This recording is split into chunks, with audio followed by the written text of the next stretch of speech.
School service commission সূত্রে জানা গেছে যে ফর্ম ফিল আপের ডেট বাড়ানো হচ্ছে, অন্তত পক্ষে 10 দিন বাড়ানো হবে ফর্ম ফিল আপের ডেট।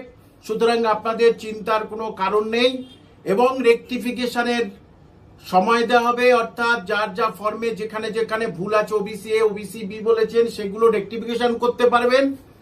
এছাড়া সবচেয়ে আপনারা যেটা খুব টেনশনে ছিলেন যে দুটো পরীক্ষা কি একই সময় হবে, না 9-10 একটা সময় হবে আর 11-12 একটা সময় হবে, অর্থাৎ আপনারা খুব সহজে দুটোতেই খুব আরামে বুঝতে পারবেন।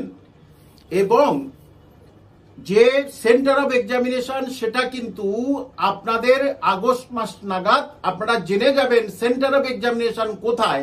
শিক্ষা দপ্তর সূত্রে যেটা জানা গেছে যে এই যে সেন্টার অফ এক্সামিনেশন শীঘ্রই জানানো হবে।